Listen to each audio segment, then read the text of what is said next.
ایک نظر بد وہ ہوتی ہے کہ جو کسی ناپسند کرنے والے کی لگے، حسد ہو نہ ہو، بس وہ ناپسند کرتا ہے تو اس کی نظر لگ گئی۔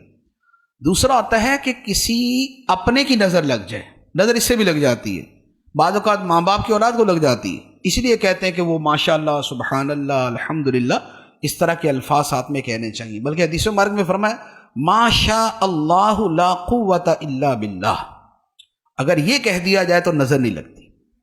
جب کچھ شے اچھی لگے، کسی کی گاڑی ہے، کسی کا کاروبار ہے، کپڑے ہیں، کوئی اور خوبی ہے، تو دیکھ کے بول دیا ما شاء اللہ، ما شاء اللہ لا قوت الا باللہ، اتنا پڑھ دیں گے تو نظر نہیں لگے گی۔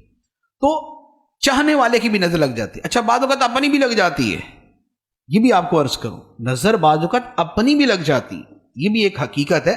محدثین نے اس کے اوپر باقاعدہ بڑی تفصیل سے کلام کیا ہے، تو اس لیے تھوڑا سا ذرا سیلفیوں سے بھی پرہیزی کرنی چاہیے کہ ہم جتنی سیلفیاں لیتے ہیں نظر بھی اتنی لگتی ہے، اور سیلفی لیتے اسی لیے ہیں کہ کتنا اچھا لگ رہا ہوں، یہاں کھڑا ہوا کیسا لگ رہا ہوں، وہاں کھڑا ہوا کیسا لگ رہا ہوں۔ تیسری نظر ہوتی ہے حاسد کی نظر۔ حاسد کی جو نظر ہوتی ہے یہ پہلی دونوں نظروں سے زیادہ خطرناک ہوتی ہے۔ علماء نے اس پر فرمایا ہے کہ نظر اصل میں لگتی کیسے ہے؟ انسانی آنکھ سے جو شعاعیں نکلتی ہیں، ان شعاؤں کے اندر زہریلا پن بھی ہوتا ہے۔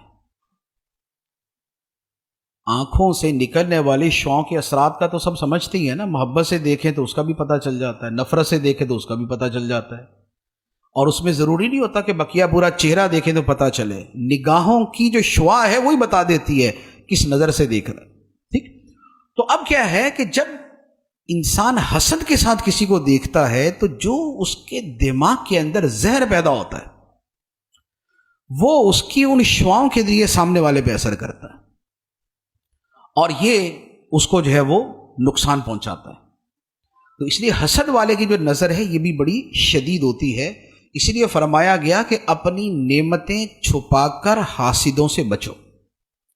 بلا وجہ ہر ایک کے سامنے جا کے اپنے کاروبار کی باتیں یا اپنے پیسوں کی باتیں یا اپنی اونچی اونچی باتیں یہ نہیں کرنی چاہیے، خاص طور پہ جو محروم آدمی ہے۔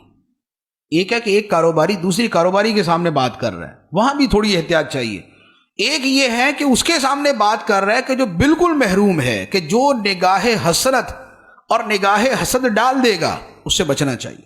پچھلے زمانے میں علماء کیا فرماتے تھے کہ بازار سے کھانا خرید کے نہ کھاؤ، کھانا گھر کا ہونا چاہیے۔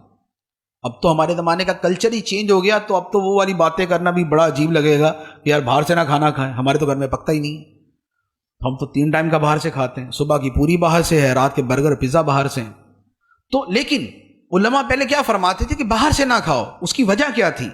اس کی وجہ یہ تھی کہ باہر جب چیزیں بن رہی ہوتی ہیں، پک رہی ہوتی ہیں، تو وہاں گزرنے والے وہ بھی ہوتے ہیں کہ جو خرید سکتے ہیں یا خریدتے ہیں، اور وہ بھی ہوتے ہیں جو صرف حسرت سے دیکھ کے گزر جاتے ہیں۔ تو جس کھانے کے اوپر نگاہ حسرت پڑی ہوئی ہے اس پہ اثرات بھی ویسے ہوں گے۔ تو یہ پرانے زمانے کے جو علماء تھے، ایون کہ یہ امام اعظم ابو حنیفہ رحمۃ اللہ علیہ نے فرمایا ہو کہ بازار کا کھانا نہ کھانا، امام ابو یوسف سے فرمایا تھا بازار کا کھانا نہ کھانا۔ تو یہ چیزیں جو ہیں ان کے اثرات ہوتے، تو اپنی نعمتیں چھپا کے حاسد سے اور حسرت والے سے بچنا چاہیے، اور بالفرض اگر محسوس ہو کہ نظر لگ گئی یا محسوس نہ بھی ہو تو جو سنت ہے کہ سورہ فلق اور سورہ ناس پڑھ کے روزانہ رات کو اپنے اوپر یا اپنے ہاتھوں پہ دم کر کے اپنے بدن پہ، چہرے پہ، جہاں جہاں ہاتھ پہنچے وہاں پر پھیر لیں، تو انشاءاللہ یہ نظر سے حفاظت رہے گی۔